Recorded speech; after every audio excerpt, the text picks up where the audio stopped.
ao momento de descoisar as coisas que estão. Vamos descoisar.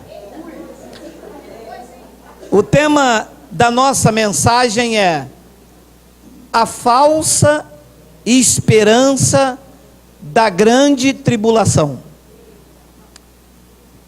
Eu vou repetir o tema: a falsa esperança da grande tribulação. Antes de abrirmos o versículo, eu quero deixar bem claro que este é um tema bastante complexo, mas o meu desejo é trazer luz sobre este assunto, ainda que alguns pontos será necessário mais profundidade, o que nós faremos de outra vez, por conta da complexidade deste assunto. Vamos ao tema, ao texto. Mateus, capítulo de número 24, versículo, coloca o versículo 19, por favor, Miguel. Olha lá.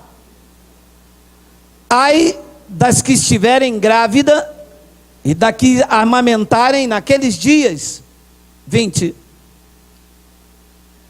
Orai para que a vossa fuga não se dê no inverno e nem no sábado. 21. Porque nesse tempo haverá grande tribulação, como desde o princípio do mundo até agora não tem havido, e nem haverá jamais. Vamos fazer uma breve confissão. Senhor Jesus Cristo, Tu és o dono da igreja. Nós não estamos presos a uma teologia humana. O mestre da Tua igreja é o Espírito Santo. É o Espírito Santo que guia, que ilumina os olhos. É o Espírito Santo que exalta Cristo e não a homens. Respeitamos os homens, mas nós estamos submetidos a Cristo, que é o autor destas palavras. E por isso, nós vamos andar, submeter ao que Cristo diz na sua palavra. Eu te peço uma vez mais, que tu me uses, porque eu vou usar a sua palavra. E todo o povo aqui reunido diga amém.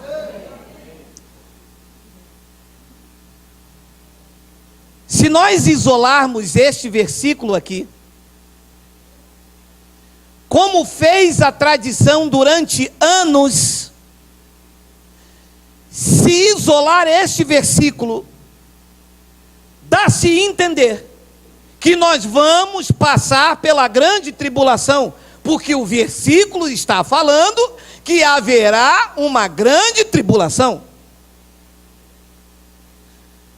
Quando nós pregamos o evangelho da graça de Deus, o sistema me ataca dizendo: o senhor não tem hermenêutica, o senhor não tem exegese, e o senhor não lê o texto. E eu digo sempre, quando eu leio um texto, eu não isolo o entendimento acerca do texto. Eu confiro coisas espirituais com espirituais. Eu não leio em Provérbios que tem uma rosa de Saron e digo que Jesus é a rosa de Saron. Isso é comparar coisas espirituais com materiais. Eu não leio em João que Jesus é a porta e coloco uma porta para as pessoas passarem. Isso é comparar coisas espirituais com materiais. Eu confiro coisas espirituais com espirituais, conferindo o evangelho com o evangelho. Durante anos, desde que igreja é igreja, se ouve dizer que Jesus vai voltar, vai levar a sua igreja, e que os desviados ficarão e passarão pela grande tribulação. Dizem ou não dizem? Dizem. Aí dizem mais, que se você estiver dentro de um local chamado igreja, e você não for membro desta igreja, e que se você não der dízimo, e que você não participa do pão e do suco, que eles chamam de ceia, não é ceia, é Páscoa, e que se você não participa disso, Jesus volta, e você fica passando pela grande tribulação. Nesta altura, os olhos dos crentes estão igual aquele cara da Praça é Nossa. Eu queria ter um amigo assim. Você lembra daquele? Zorra total. Ué, mas como eu tinha medo de Jesus voltar e eu ficar, meu amado. E tinha um presbítero muito usado nas divinas revelações do Espírito Santo, que ele disse que ele foi ao inferno. Hoje eu falo, por que não ficou lá?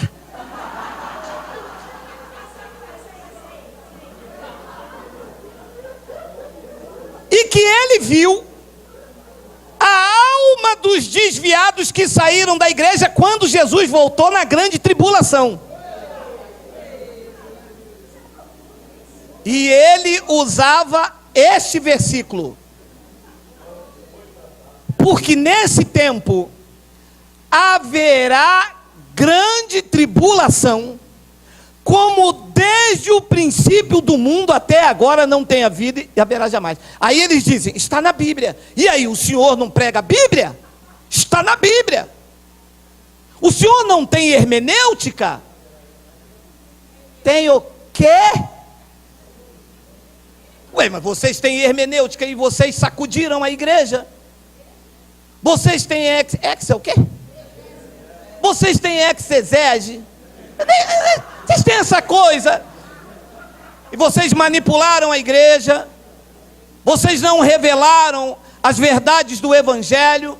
A igreja de Cristo está saqueada. As vidas feridas, humilhadas, algumas pessoas com depressão, outras, como disse a nossa irmã, entraram para dentro da caverna e de lá não querem sair por conta da hermenêutica dos pastores e não foram capazes com seu bacharelado, não foram capazes com suas teologias de revelar o Evangelho.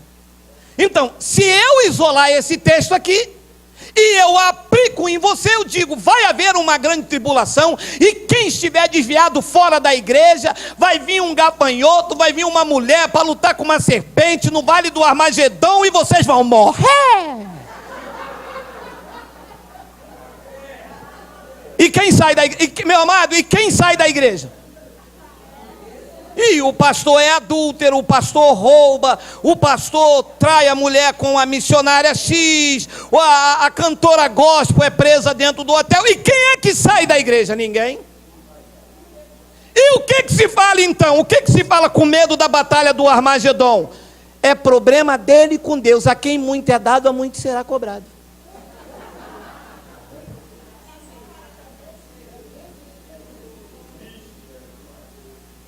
Então, este não é o único versículo desse assunto.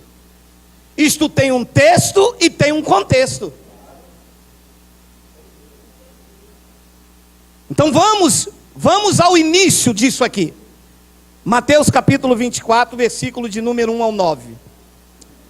Tendo Jesus saído do templo, o contexto do assunto lá, tá? Tendo Jesus saído do templo, ia se retirando, quando se aproximaram dele os seus discípulos para lhe mostrar as construções do templo. Eles estavam diante do templo, lá em Jerusalém. 2. Ele, porém, lhes disse: não vede tudo isto? Em verdade vos digo, que não ficará aqui pedra sobre pedra que não seja derribada. Jesus disse: vocês estão vendo este templo suntuoso? Isto não vai ficar pedra sobre pedra. Isto vai acabar. Claro que os homens estão reedificando o templo de parede. Isso aqui não é templo. Isso é um local que nós nos reunimos. Poderíamos reunir na rua, na chuva, na fazenda, ou numa casinha.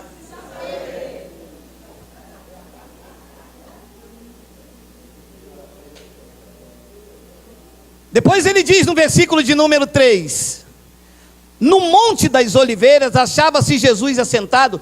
Quando se aproximaram os discípulos em particular, e lhe pediram: dize-nos, quando sucederão essas coisas? Quais coisas? O templo que seria derribado. E de que sinal haverá da tua vinda e da consumação do século? Preste atenção. Quando o templo fosse derribado, havia uma promessa de que Jesus voltaria. E nesse tempo, a consumação do século aconteceria. Versículo 4.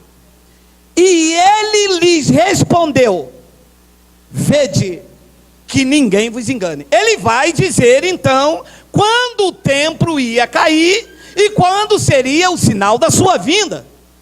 Diz então no versículo de número 5: porque virão muitos em meu nome, dizendo: eu sou o Cristo, e enganarão a muitos. 6. E certamente ouvireis falar de guerras, rumores de guerra. Vede, não vos assusteis, porque é necessário assim acontecer, mas ainda não é o fim. Vocês estão lendo? O que os pastores pregam? Que isso aqui é para esse tempo. Meu irmão, Jesus está à porta. Você não viu? Teve uma guerra lá no Egito, e ele não disse na palavra que quando vocês ouvissem falar de guerra? 7. Porquanto se levantará nação contra nação, reino contra reino, e haverá fomes e terremotos em vários lugares. 8. Porém tudo isto é o princípio das dores. 9. Então sereis atribulado e vos matarão, sereis odiado de todas as nações, por causa do meu nome. Então Jesus estava dizendo, antes da vinda dele, antes da queda do templo lá em Jerusalém, esses eventos deveriam acontecer, porque a pergunta e a ideia foi estabelecida sobre a suntuosidade do templo lá em Jerusalém. O argumento começou dali. Ele perguntou: vocês não estão vendo esse templo? Isso não vai ficar pedra sobre pedra. E os discípulos perguntaram: quando então essas coisas vão acontecer? Quais os sinais da sua vinda? E ele está relatando. No versículo 29, então, eu estou pulando porque já há mais de 15 dias que nós estamos já meditando sobre isso. Versículo 29, ele disse: logo em seguida a tribulação daqueles dias, o sol escurecerá, a lua não dará a sua claridade, as estrelas cairão do firmamento e os poderes dos céus serão abalados. Olha aqui, eu estava conversando comigo mesmo. Você já viu quando Deus fala com você mesmo? Aonde estavam os teólogos que não explicaram isto aqui, o povo, hein? Porque na nossa mente, guiada pelo sistema, pela teologia, a gente acha que quando Jesus vai voltar, essas estrelas aí vão cair, porque fomos ensinados a ler tudo literalmente. A gente acha que a lua ia desfazer, e como eu falei isso por causa daquele presbítero que foi e voltou. Amados, hoje nós não vamos explicar isso por conta da enxurrada de versículos. Mas Jesus estava usando uma linguagem de figura. Lembra quando Deus disse a José que as estrelas, o sol e a lua iria se curvar perante ele? Quem era o sol e a lua que se rendeu diante de José? Os governantes, os pais, as autoridades. Quando Jesus disse que antes do templo, depois da tribulação, o sol iria se escurecer, a lua não daria a claridade, as estrelas cairão do firmamento e os poderes dos céus serão abalados, é porque quando Roma invadisse Jerusalém, os poderes de Israel seriam abalados. As estruturas de Israel seriam abaladas. Mas os teólogos não tiveram tempo de nos apresentar isso, porque eles se preocuparam mais em campanha do óleo de Israel, culto de libertação, o óleo do armazém do seu Joaquim, do seu Manuel, e isso aqui ficou como medo, e as pessoas estão esperando aí as estrelas caírem. Olha, quando Jesus voltar, as estrelas vão cair, está lá na palavra. Não falaremos nisso por enquanto, mas vamos ler o versículo 30.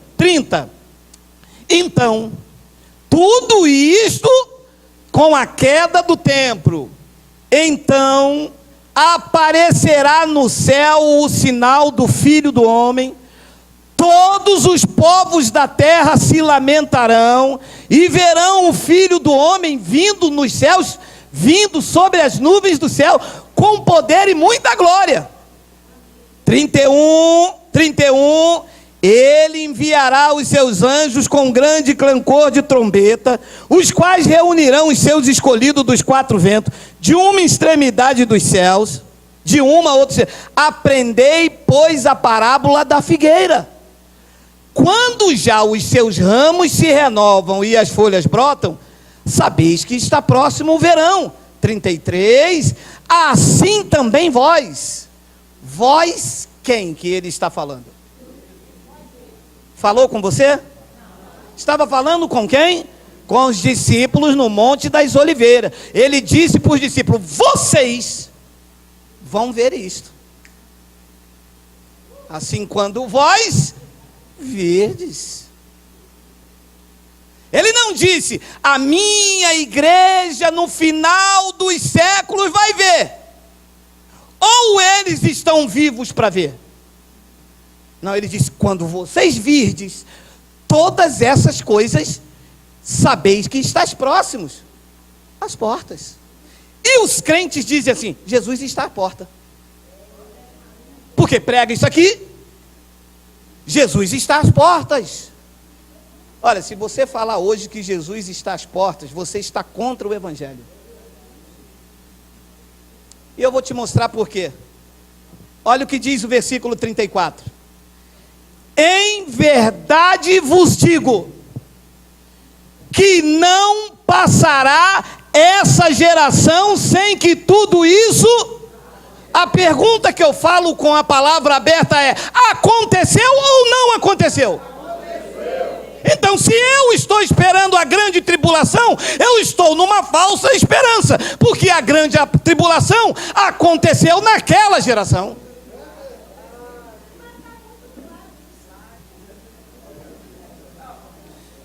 E o Senhor descobre isso como?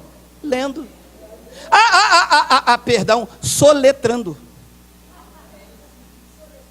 Para mim ler, eu tenho que Menel, Tarquim, Ufazim. Olha, meu amado, isso para mim está muito claro. Está falando a respeito da grande tribulação, está falando a respeito da queda do templo, e está falando também da sua volta sobre as nuvens. Jesus voltou naquela geração.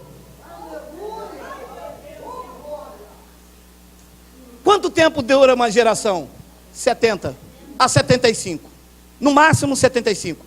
Jesus aqui estava mais ou menos com 30 anos. E ele disse: vocês vão ver. Quando vocês virem um sinal, está próximo, eu estou às portas. Por que essa linguagem às portas? Porque a cidade eram trancadas, tinha as portas. Jesus estaria chegando. Agora é interessante que eles me acusam que eu não tenho hermenêutica. E eles estão certos, porque eu não tenho mesmo. Eles me dizem que eu não tenho exegese. E eles estão certos, porque eu não tenho esse negócio mesmo. Mas o que eles não sabem é que há em mim um espírito de sabedoria e da revelação da parte do Espírito Santo para tirar o véu da igreja. Isso é que eles não sabem.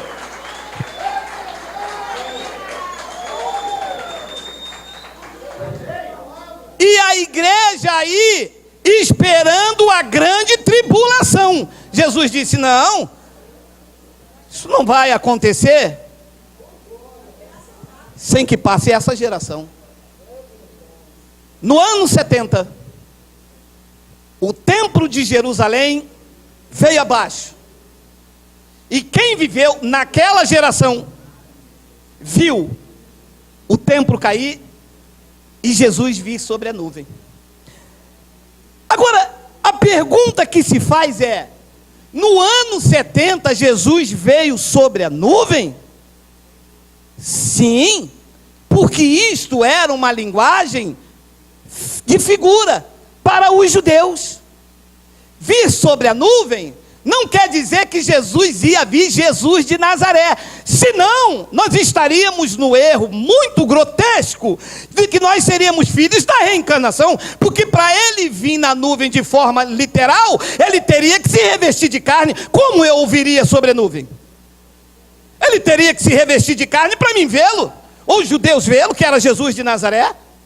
Porque ele disse: o Filho do Homem é que virá. Mas essa era uma linguagem de figura entre os judeus, porque vir sobre as nuvens para os judeus significava juízo e justiça sobre os judeus. 2 de Samuel, capítulo 22, versículo 7. Vamos ler ao 14. Na minha angústia eu invoquei o Senhor, clamei a meu Deus. Ele do seu templo ouviu a minha voz e o meu clamor chegou aos seus ouvidos. Então a terra se abalou e tremeu. Vacilaram também os fundamentos dos céus e se estremeceram, porque ele se indignou. 9. Das suas narinas subiu fumaça. Subiu? Deus tem narina? Porque isso é a linguagem de figura entre os judeus. Depois ele diz: da sua boca fogo devorador. Dele, de Deus, saíram carvões. Sai carvão de Deus? Porque essa é uma linguagem de figura entre os judeus. Quando Jesus disse assim: vocês vão ver o filho do... Vocês dessa geração, vocês vão ver o Filho do Homem sobre a nuvem. Jesus estava dizendo: o juízo sobre o povo de Israel acontecerá nessa geração. Deus abreviou esse dia, que foi no ano 70. E aonde estavam os teólogos da igreja que não me explicam isso? Porque isso tira medo de mim. Eu sei que eu não passarei pela grande tribulação, porque a igreja de Cristo está segura, tranquila e sem temor do mal. É a esposa dele.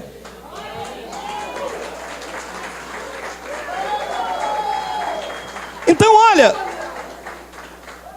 e Davi continua na sua linguagem com Deus. Olha lá: baixou ele os céus. Diz que Deus baixou os céus e teve sob os pés densa escuridão. 11. Cavalgava um querubim e voou, e Deus foi visto sobre as asas do vento. Isso é uma linguagem de figura, meu amado. Que Deus não voou coisa nenhuma na asa de um querubim. Só o sistema fraudulento é que pode imprimir isso na cabeça das pessoas. E as pessoas estão dizendo aí: eu vou ver Jesus sobre a nuvem e todo olho o virá. Ninguém pode ver o Espírito, amado. Paulo pregou, segunda epístola de Paulo aos Coríntios, e prego eu a partir do Sarapuí: o Senhor é o Espírito. Ninguém pode ver Espírito. Aos gentios não é linguagem de figura, porque o coração do Pai foi revelado. Ele não fala mais por meio de parábolas, por meio de simbologias, por meio de uma linguagem figurativa. Paulo disse que nós temos trombeta clara, a revelação está completa, o coração do Pai foi revelado, nós entendemos tudo. Sem mistério, sem terror, sem boitatá, sem curupira, sem coisa ruim, sem nada. Não adianta botar medo, meu amado, não adianta botar, na igreja de Cristo não bota, eles botam medo na igreja do homem. E a igreja está aí acuada, numa falsa esperança da grande tribulação. Jesus disse: isto vai acontecer naquela geração. Ele não disse nesta, porque ele não estava aqui no Monte das Oliveiras. Ele falou naquela. Então Davi continua na sua linguagem para completar o raciocínio, versículo 2. Por pavilhão pôs os pés ao redor de si, trevas e ajuntamento de águas e nuvens do céu. 13. Do resplendor que diante dele havia, brasas de fogo se acenderam. 14. Trovejou o Senhor desde os céus, o Altíssimo levantou a sua voz. Depois ele diz no Salmos 97, 1 e 2, ainda numa linguagem de figura que significa vir sobre as nuvens, ele diz: reina o Senhor, regozija-se a terra, alegre-se as muitas ilhas. 2. Nuvem e escuridão o rodeiam. Então quando ele vinha sobre a nuvem e escuridão, para os judeus significava: justiça e juízo são a base do seu trono. E por que Jesus disse que viria sobre as nuvens? Porque estava determinado pelo profeta Daniel que viria o juízo de Deus, a parousia de Jesus viria no ano 70. E o teólogo me perguntou: mas como é que o senhor sabe se Jesus veio no ano 70, se ele disse que ninguém sabia o dia e a hora? Alô? Aqui é a sabedoria, e quem ouvir entenda. Uma mulher está grávida de 9 meses, ela sabe que em 9 meses ela vai dar filho, correto? Correto. Ela sabe que é em 9 meses? Sabe, mas ela não sabe nem o dia e nem a hora. Jesus disse: eu vou vir nesta geração. Foi no ano 70 que ele abreviou, ele só não sabia o dia e nem a hora. Ora, nós estamos em 2018, eu posso fazer um churrasco para você em 2019, mas eu não sei nem o dia e nem a hora. Mas 2019 é janeiro, é fevereiro, é março, é abril, é maio, junho. Mas 2019 vai sair. Então, quando se falava em Israel sobre nuvens e escuridão, se esperava o quê? O juízo de Deus, que o profeta Daniel profetizou. Ele disse que 70 semanas estavam determinados para o seu povo. Então, não entender isto aqui é pegar aquela passagem e aplicar no povo. E o povo está hoje esperando Jesus vir sobre as nuvens. Agora olha que passagem tremenda de Mateus capítulo 26, versículo 59. Meu amado, eu acho que você nunca leu isso. Sabe por quê? Porque a igreja nessa hora está dizendo assim: levanta o chaveiro aí da chave da casa própria, estende as mãos para o ato profético. Ora, os principais sacerdotes e todo o sinédrio procuravam algum testemunho falso contra Jesus a fim de condenarem à morte. 60. E não acharam. Apesar de se terem apresentado muitas testemunhas falsas, mas afinal compareceram 2, afirmando: este disse: eu posso destruir o santuário de Deus e reedificá-lo em 3 dias. 62. E levantando-se o sumo sacerdote, perguntou a Jesus: nada responde ao que este dispõe contra ti? 63. Jesus, porém, guardou silêncio. E o sumo sacerdote lhe disse: eu te conjuro pelo Deus vivo, que nos diga se tu és o Cristo, o Filho de Deus. 64. Respondeu-lhe Jesus: tu disseste. Eu vos declaro que desde agora vereis o Filho do Homem sentado à direita do Todo-Poderoso e vindo sobre as nuvens do céu. Disse a quem? A conversa está rolando com a igreja ou com o sumo sacerdote? Jesus disse que o sumo sacerdote viria a ele vir sobre a nuvem?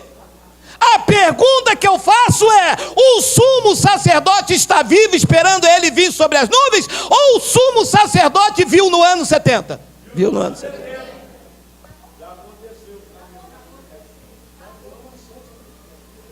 Porque se Jesus vier na nuvem ainda nesses dias, 2 coisas está notório aqui: ou Jesus é um grande mentiroso, ou o sumo sacerdote está vivo por aí até hoje e a gente precisa encontrar ele.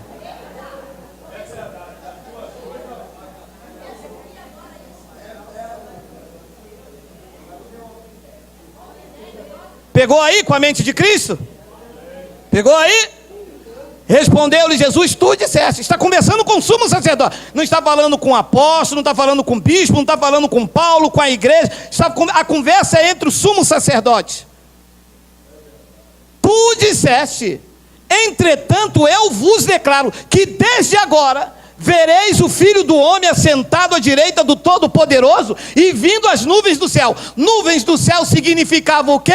Juízo e justiça. O sumo sacerdote sabia do que estava se tratando? Sabia, era sumo sacerdote em Israel. Qual foi a reação dele? Versículo 65. Então o sumo sacerdote rasgou as suas vestes.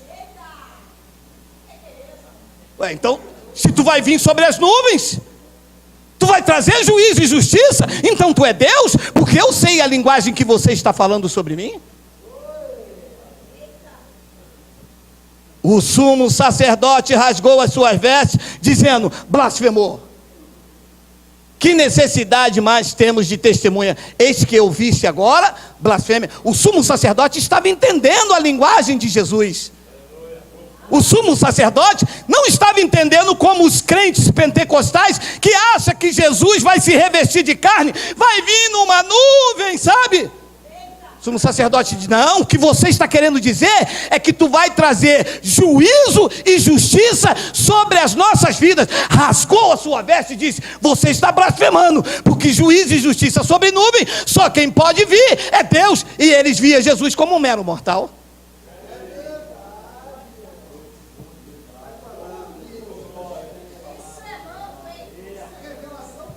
Marcos capítulo de número 8, versículo 38.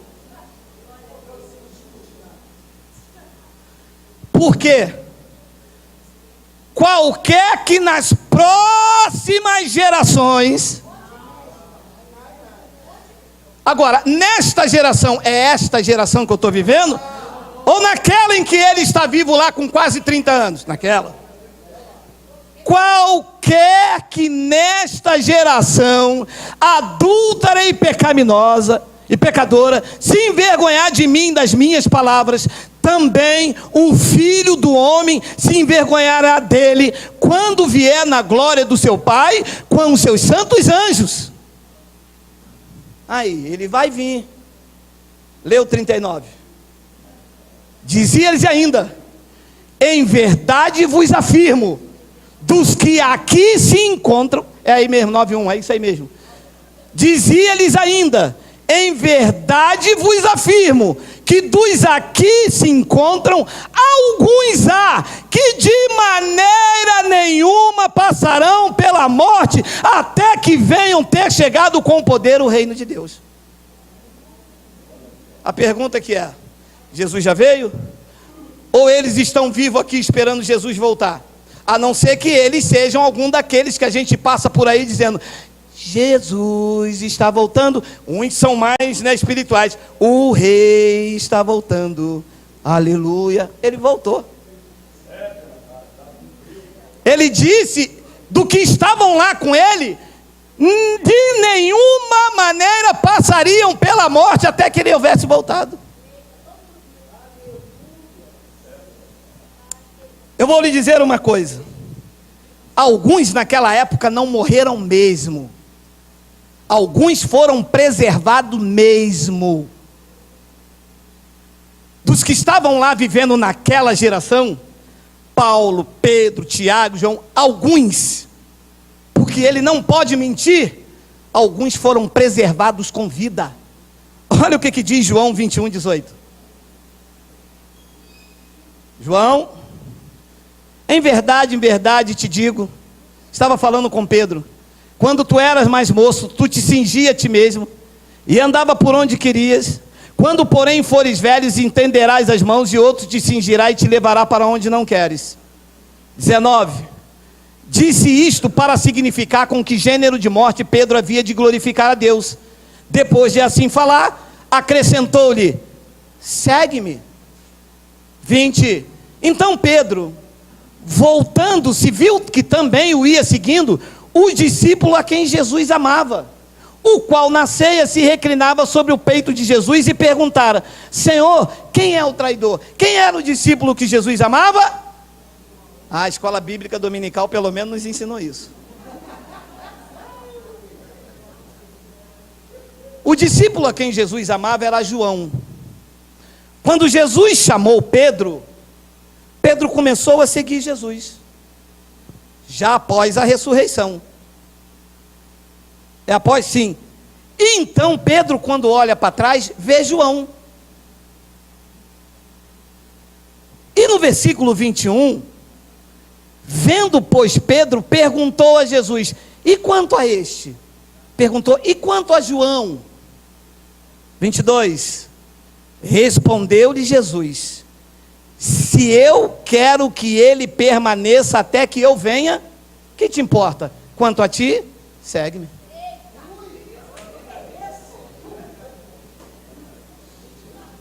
Jesus disse: em verdade eu vos declaro, que alguns do que estão aqui não passarão a morte até que eu venha.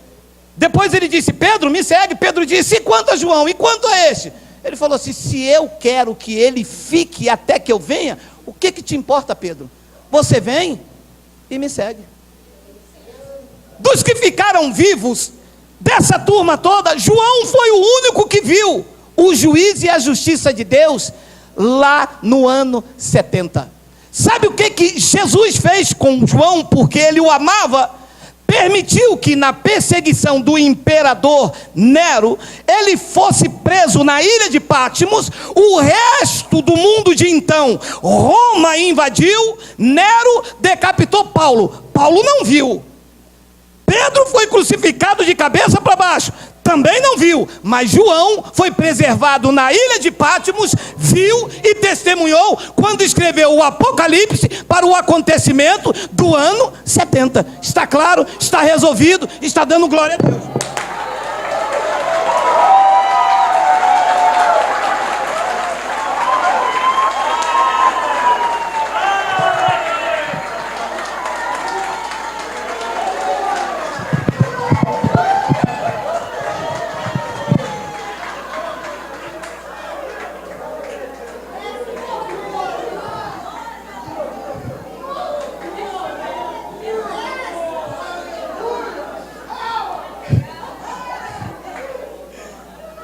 Respondeu-lhe Jesus: se eu quero que ele permaneça até que eu venha,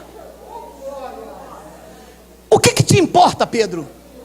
Quanto a ti, segue-me. 23. Então se tornou corrente entre os irmãos o dito que aquele discípulo não morreria. Ih, rapaz, você não está sabendo não? Não, o que é? A profecia de Daniel vai se cumprir. 70 semanas estão profetizadas contra o povo. João não vai morrer. Foi Jesus que disse: ele vai ficar até ele voltar com juízo e justiça sobre as nuvens. Porque este assunto era corrente entre os apóstolos. E começaram a dizer que João não iria morrer. Ora, Jesus não dissera que tal discípulo não morreria, mas sim que se eu quero que ele permaneça até que eu venha, que te importa? Paulo não viu. Paulo foi decapitado em Roma por Nero. Depois, no ano 68, Nero se suicidou. Quem assumiu foi o imperador Vespasiano e o seu filho, general Tito, e invadiu Jerusalém. Pedro também não viu. Foi crucificado de cabeça para baixo.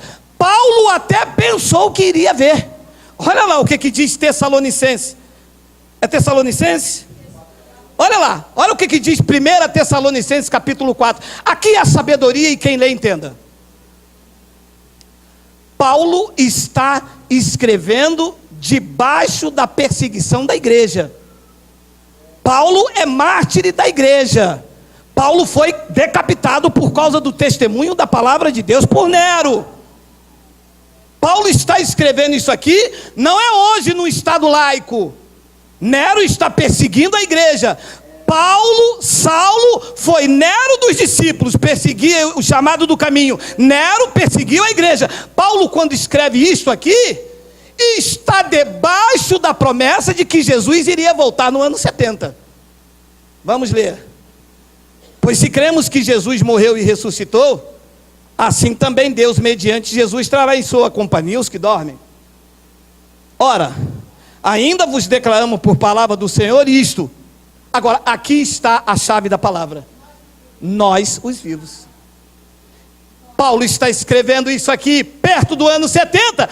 Pensou que ele estaria vivo, porque ele se incluiu como vivo. Ou ele achou que iria viver até o ano 2400, que os crentes esperam que Jesus vão vir. Então, para Paulo, ele está lá no ano 62, 65. Havia um juízo para o ano 70. Ele pensou o quê? Pô, está vivo. Depois ele diz, depois, isto, nós, os vivos. Ele se incluiu ou não? Se incluiu. Porque se o evento não fosse para ali daqui a algum dia, ele ia dizer, nós todos vamos morrer, mas os demais irmãos futuramente que ficarem vivos. Mas ele disse, nós, eu e vocês, os vivos, que ficarmos até a vinda do Senhor. Ele pensou que no ano 70 estaria vivo, só que Nero decapitou no ano 67. Amados, a escatologia da tradição falhou. A escatologia dos bacharéis em teologia é um engano. Fazer você esperar a grande tribulação é uma falsa esperança que coloca medo e pânico. A verdade é que Jesus veio para juízo no ano 70 sobre o povo de Israel. Israel se tornou adúltera, prostituta, e sobre ela havia uma sentença, sobre ela havia uma determinação. E veio o juízo no ano 70, Jesus veio sobre as nuvens, que era uma linguagem de figura, e sentenciou a geração de então. E nós, aonde estamos inseridos nessa história? Nós somos a esposa de Cristo, nós somos a igreja perfeita, sem ruga, sem mácula e sem defeito. Nós abraçamos a causa do Evangelho, estamos enamorados do Cristo ressuscitado. Eles não, ele veio para o que eram os seus, mas os seus o rejeitaram. A Israel terrena se envolveu com outros amores, se prostituiu, viveu com Roma no Império Babilônico, e João na ilha de Patmos disse que a Babilônia caiu. A Babilônia não é alguém que virá, a Babilônia é alguém que já foi. Era o Império Romano que caiu com todas as suas perversidades. João foi o único que ficou e viu. O livro de Apocalipse não é para os dias atuais.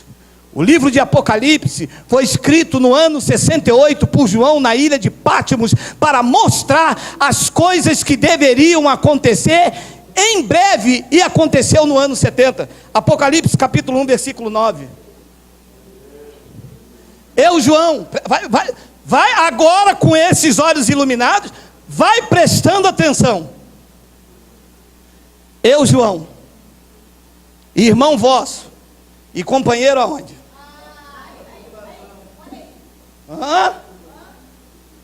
A tribulação estava acontecendo? Sim. E João era participante? Sim, ele ficou para ver. Jesus disse, eu quero que ele fique até que eu venha. Como é que aplica o Apocalipse para mim? Estamos em tribulação? Quem está em tribulação é quem está no sistema, atribulado. Você conhece algum pastor atribulado? Cabra rim? Muitos. Eu, João, vosso companheiro na tribulação, no reino e na perseverança em Jesus, achei-me na ilha chamada Patmos, por causa da palavra de Deus e do testemunho de Jesus. Qual foi o testemunho que Jesus disse? Que ele ficaria. Versículo 10, achei-me em espírito no dia do Senhor. A pergunta que eu faço é, qual era o dia do Senhor para os judeus? Sábado. O que os teólogos falam? O dia do Senhor é domingo.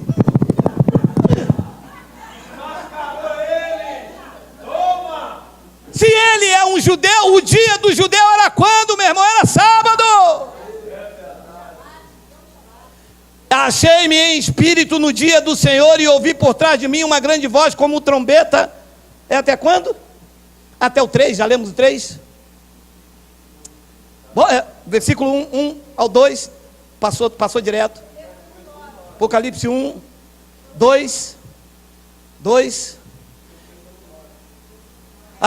No 9, então vamos lá, 9, vai 9, depois a gente volta aí, por favor. Eu estou emocionado, eu estou coisado.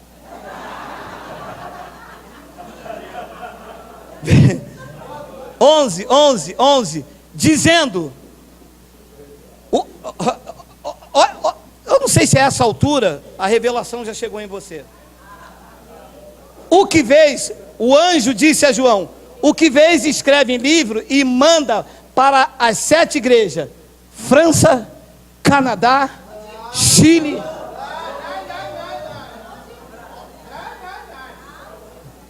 Agora vamos ao entendimento. Essas igrejas estavam passando pela grande tribulação na Ásia. Concorda? No ano 68, sob a perseguição de Vespasiano. O livro de Apocalipse foi escrito para quem estava debaixo da grande tribulação antes do ano 70, e Jesus revelou a João o seu conteúdo. Não revelou a nós revelou a Paulo para os séculos vindouros.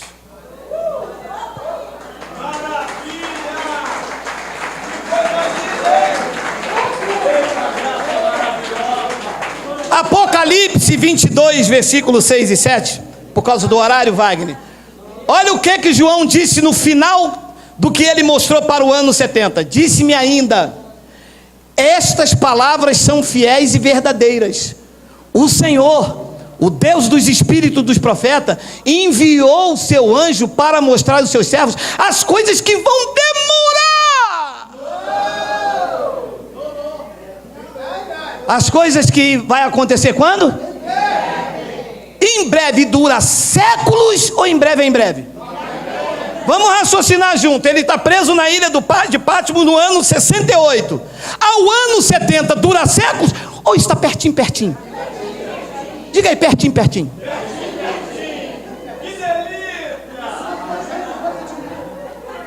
Aconteceu. E ele diz: são palavras fiéis e verdadeiras. Aconteceu. Versículo 7, tem. Oi. Eis que venho, mas vou demorar bastante.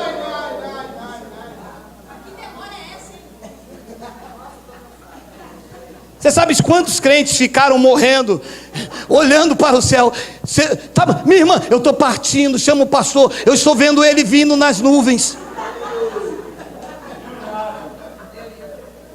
Vamos ler. Eis que venho sem demora.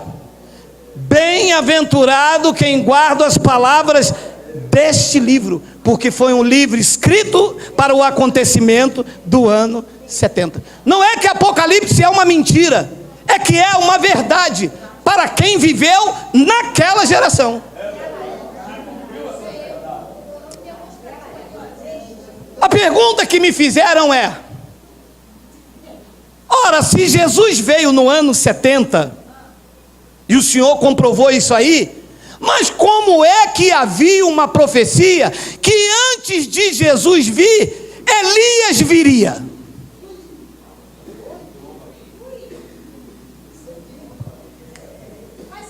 E agora? Malaquias capítulo 4 é a profecia. Eis que eu vos enviarei o profeta Elias, antes que venha o grande e terrível dia do Senhor. O dia do Senhor era o dia da vingança de Deus, que aconteceu no ano 70. 6. Ele converterá o coração dos pais aos filhos. Elias viria antes do ano 70, que foi a parousia, a justiça, diz que ele enviaria Elias.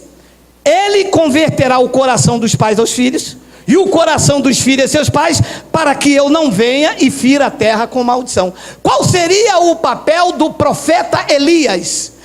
Antes da sentença lá em Jerusalém, Elias viria e converteria o pai, os filhos, para que a terra não fosse ferida com maldição.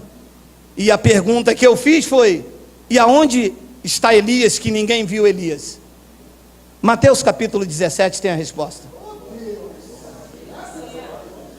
Mas os discípulos o interrogaram: por que dizem, pois, os escribas ser necessário que Elias venha primeiro? Segura.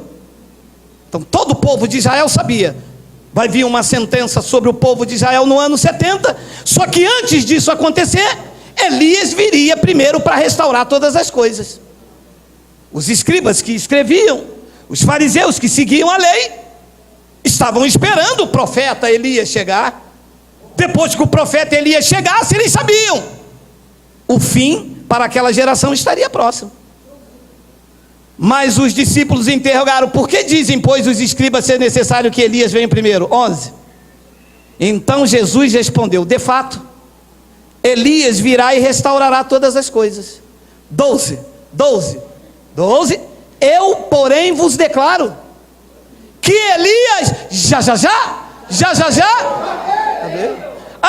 E não o reconheceram. Antes fizeram com ele tudo quanto quiseram, assim também o Filho do Homem é de padecer na mão deles. 13. Então os discípulos entenderam que lhe falaram a respeito de Elias era quem? Mas eles não entenderam, eles tinham véu.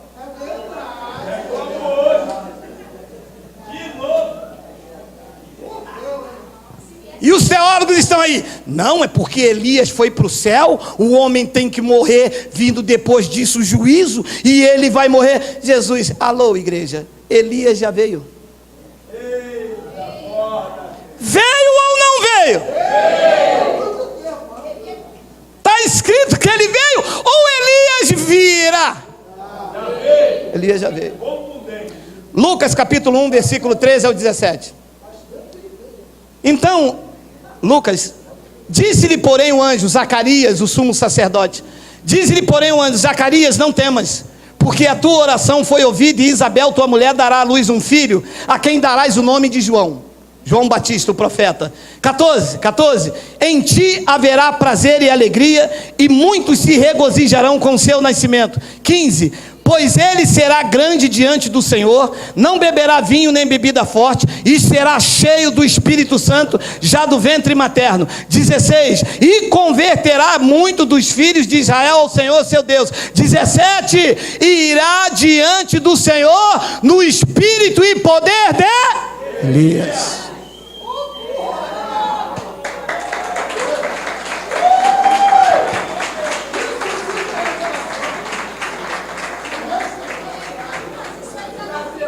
E o Senhor descobre isso como? Coisando. Não passaremos pela grande tribulação? Não há tribulação para os gentios. Os gentios estão reinando em vida e estão perfeita vitória. Diga Abba!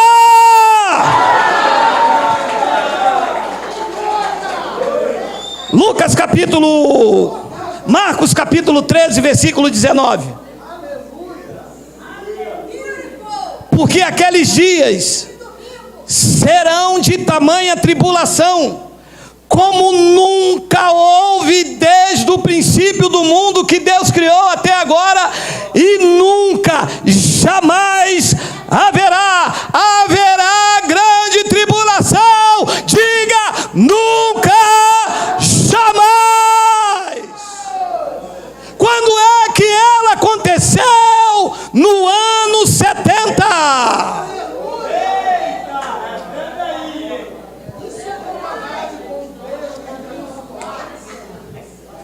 Geraldo lindo de Jesus, que foi à queda, foi ao chão, acudiu teus cavaleiros e todos eles deu a mão. Responda uma pergunta.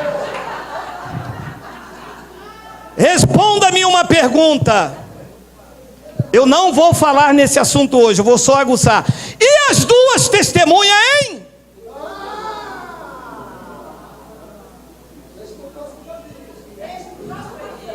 Abre parênteses. Israel se tornou uma mulher prostituta, segundo a lei de Moisés em Deuteronômio, para apedrejar e matar uma mulher era preciso duas. A primeira testemunha era a igreja perseguida. A segunda testemunha eram os mártires da grande perseguição. Pedro, Paulo, que foi decapitado. Por quê? Porque por causa da boca de duas ou três testemunhas, toda questão será resolvida. É difícil, mas se complicam, dizendo que Elias vai vir, vai ser crucificado na praça, e que vai morrer, e que vai decapitar. Tu imagina, porque o Trump vai ser a besta que surgiu do mar, é porque o Papa Francisco, e diz até que é Geraldo.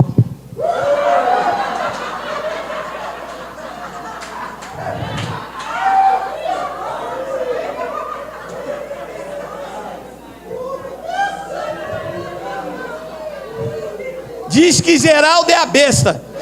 Ó, meu amado, se me chamar de besta, é meu aniversário, me respeite, pô. Que Geraldo é a besta? A besta foi o imperador Vespasiano. Besta é a metáfora para um animal raivoso que espuma ódio.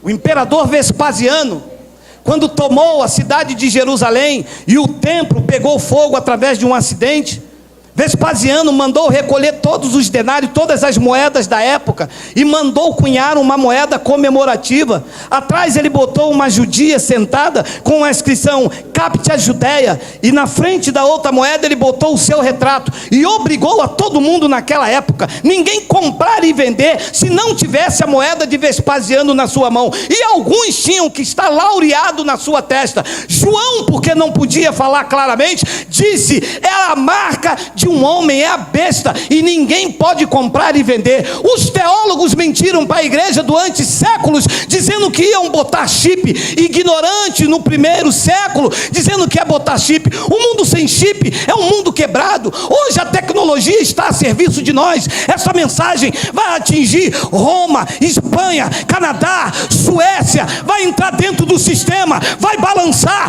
vai sacudir, vai libertar os crentes. A igreja de Cristo é gloriosa, tem cabeça Jesus Cristo.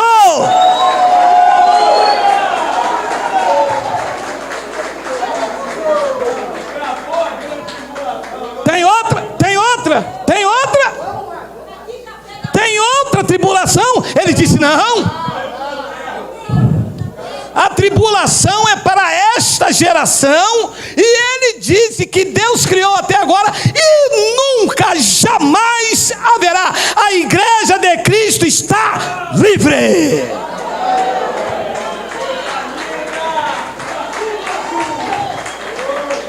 Efésios capítulo 5, versículo de número 25, estamos terminando.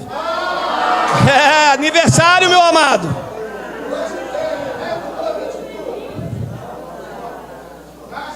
Maridos, amai vossa mulher, como também Cristo amou a igreja e a si mesmo se entregou por ela. 26, para que a santificasse, tendo-a purificado por meio da lavagem de água do rio Guandu, do rio lá de Niterói, nossos irmãos, daquele rio lá de Niterói.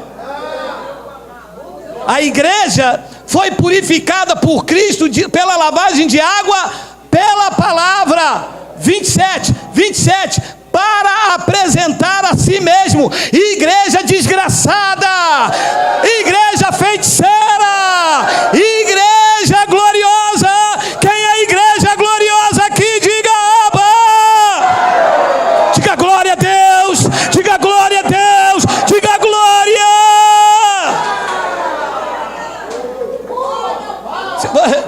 Você sabe o que é uma igreja gloriosa? Sabe? É uma igreja gloriosa.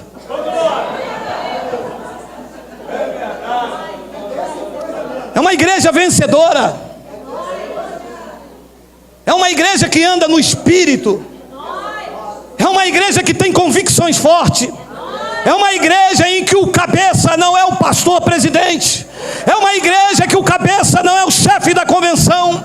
É uma igreja em quem a domina e quem a instrui não é o professor da escola dominical. A igreja gloriosa tem por cabeça Jesus Cristo, Rei de reis, Senhor absoluto dos senhores. Ela está triunfante, ela está reinando em vida. A igreja está em perfeita vitória.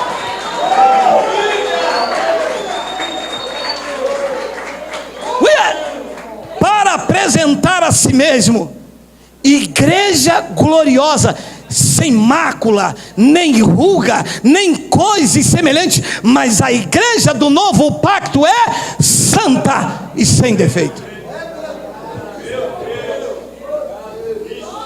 Romanos 5,17. Se pela ofensa de um e por meio de um só reinou a morte, muito mais os que recebem a abundância da graça e o dom da justiça vão passar pela grande tribulação. Vai lutar com a besta, vai lutar com a besta, vai lutar com coisa ruim, com 7 flechas. Não dá. Quem recebe a abundância da graça, que é o que você está recebendo esta manhã, reinarão em vida. Não é na morte, não é no túmulo, não é no céu, é para reinar em vida. Quem recebe diga: eu estou reinando em vida e estou em perfeita vitória. Reinando em vida e em perfeita vitória. Reinando em vida e em perfeita vitória. Reinando em vida. Toma posse aí, meu amado. Toma posse aí, meu amado. Toma posse aí, meu amado.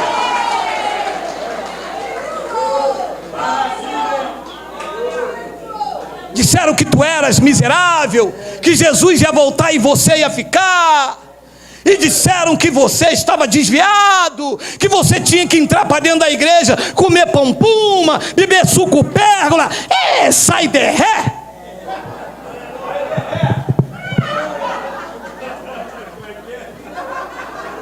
Sai de ré.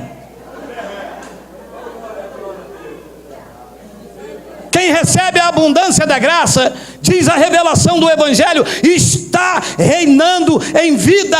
Do ano 70 para cá, foi estabelecido o reino de Cristo, e a palavra não é mais a lei. Definitivamente no ano 70, o templo caiu, acabou definitivamente a era das trevas, acabou definitivamente o templo, acabou definitivamente o sacerdócio, e foi estabelecido o reino de Cristo, e nós somos a sua esposa, reinando em vida e em perfeita vitória.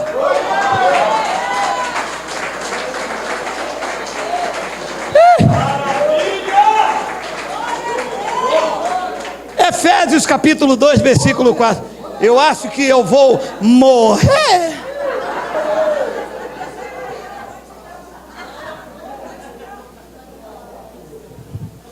Mas Deus, sendo rico em misericórdia, Ele nos tirou, amado. Ele preservou a igreja do novo pacto. Os judeus escarneceram dele, humilharam ele. O dono da vida estava morrendo na mão dos judeus. Aquele que cura estava sendo ferido. Aquele que liberta o preso diante de Pilatos, o governador de toda a terra sendo humilhado pelo governador humano. Mas aquilo não ficaria assim. Ele disse: eu vou vir sobre as nuvens, isto é, juízo e justiça, que são a base do meu trono. Alguns não vão morrer até que eu volte, virão, serão testemunha, alguns serão mártires, outros sofrerão perseguições, entrariam nas sinagogas. Mas a igreja do novo pacto, que estará debaixo do manto da graça de Deus, eu serei rico em misericórdia, por causa do grande amor com que nos amou. Pois ele diz no versículo 5: e estando nós mortos em nossos delitos, Ele nos deu vida juntamente com Cristo. Pela graça sois salvos. E depois ele diz no versículo 6: e juntamente com ele nos ressuscitou e nos fez assentar nos lugares celestiais em Cristo Jesus. A pergunta que eu faço é: a posição da igreja, que somos nós, não é a parede, a posição da igreja é aonde? Assentado com Cristo. E como eu passaria por uma grande tribulação se a minha posição é assentado com Ele nos lugares celestiais? A minha posição nesta terra é de assentado. Assentado é estabelecido. Espiritualmente nós estamos estabelecidos no trono da graça de Deus, reinando em vida e em perfeita vitória.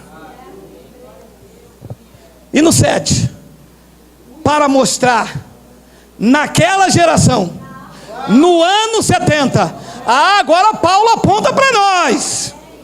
Agora é para quem, agora já não é mais naquela geração.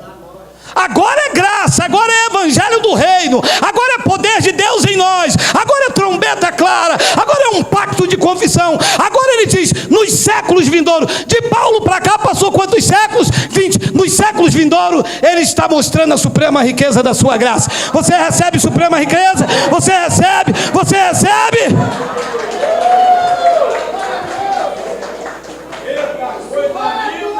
Agora não é nesta geração. Agora é para quem virá neste século, no outro, no outro, no outro. Graça, suprema riqueza da sua graça em bondade para conosco em Cristo Jesus.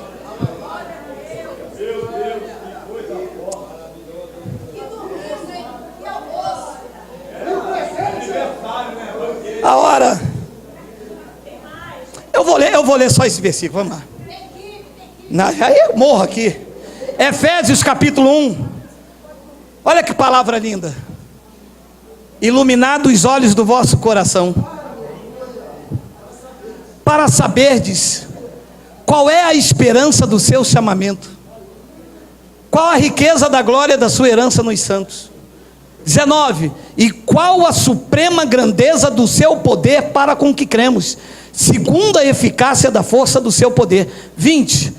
O qual exerceu ele em Cristo, ressuscitando dentre os mortos, fazendo sentar à sua direita nos lugares celestiais, acima de todo principado e potestade e poder e domínio, e de todo nome que se possa referir, não só no presente século, mas também no vindouro. 22. Olha que coisa é isso aqui, meu amado. Olha que coisa é esta palavra. Diz que ele pôs todas as coisas debaixo dos pés, e para ser o cabeça sobre todas as coisas, ele pegou tudo que está debaixo do pé dele e deu a quem? Ao Estado Islâmico. E deu ao Donald Trump. Todas as coisas que está debaixo do pé, ele entregou a quem? Quem é a igreja de Cristo aqui? Diga: Abba, Pai, receba tudo que ele colocou debaixo dos teus pés. Receba poder, receba virtude, receba a tua família de volta, receba o teu ministério, receba paz, receba gozo, receba alegria, receba!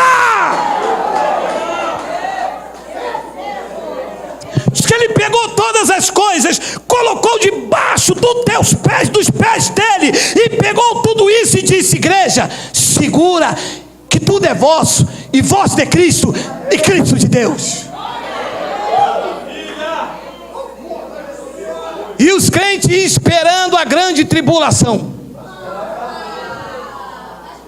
E os crentes esperando a mulher que batalhava contra o serpente e o dragão. E ele dizendo: eu entreguei um poder a vocês, para que eu seja o cabeça da igreja. Eu entreguei o poder a vocês. E olha o que diz o versículo 23.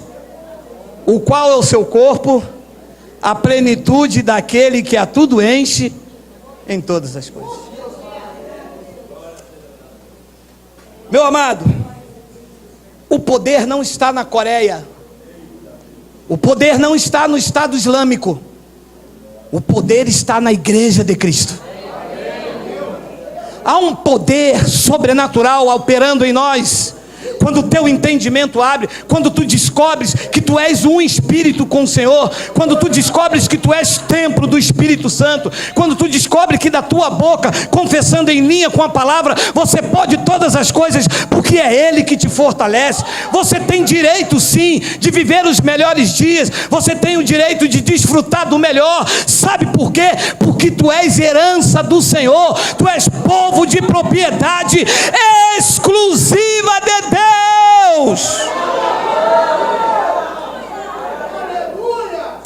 E eu termino com Hebreus 1:3.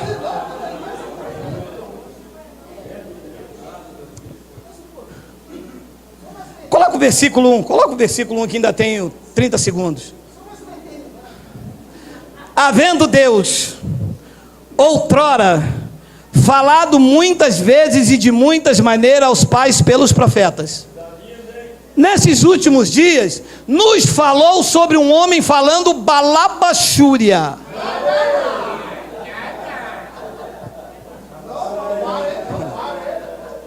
Como mais desse reggae não, meu irmão. Povo da Bahia, eu não como mais desse reggae não. Eu entrava num lugar aqui e eu vi um homem aqui falando em língua. Aí o outro traduzia. Deus está falando. Não está falando não, é o espírito do engano. Quem fala em língua não fala homens, fala Deus. Se traduzir o que o homem está falando em língua, tem que traduzir o que ele está falando com Deus, não como se Deus estivesse falando com ele, porque neste pacto Deus nos fala pelo Filho, e o Filho está revelado em Paulo.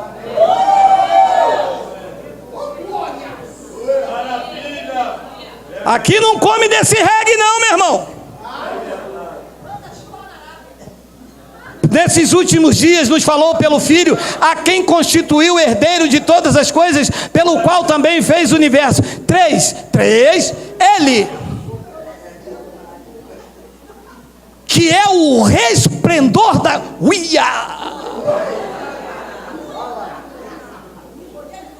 mas o meu espírito se dobra.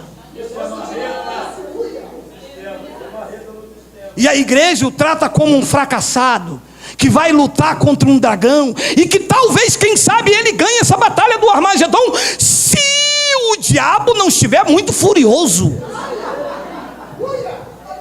O Espírito da graça diz: Ele é o resplendor da glória, Ele é a expressão exata do seu ser, e Ele sustenta todas as coisas pela palavra do seu poder. Esta mesma palavra que não está longe de ti, está na tua boca, ela está no teu coração. Aonde está a palavra? Aonde está a palavra?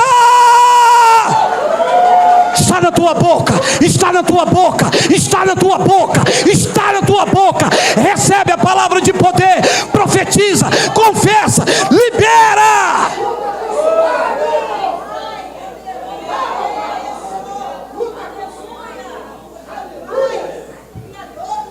Está vendo essas potências aí? Está vendo o Iraque? Está vendo a Cisjordânia? Está vendo China? Está vendo os mísseis? São sustentados pela palavra do seu poder. Mas o Senhor tem fé para acreditar nisso? Meu amado, foi Ele que me deu o dom de fé. Esta palavra está na minha boca, está no meu coração. O poder não está no Estado Islâmico, o poder não está em Donald Trump, o poder não está na Coreia, o poder está na igreja que confessa a palavra do seu poder. Diz que depois dele ter feito a purificação dos pecados, Ele assentou-se à direita da majestade nas alturas. E só sentou lá depois que purificou a igreja do novo pacto. Que depois de ter feito a purificação do pecado, depois de lavar a igreja do novo pacto, depois de deixar você justificado, lavado, selado, revestido de Cristo, salvo, liberto, transformado e uma nova criatura, é que Ele volta para o seu trono e diz: está consumado. A minha igreja está reinando em vida e em perfeita vitória. E se você recebe, diga Abba! Diga Abba! Diga Abba! Vamos ficar de pé.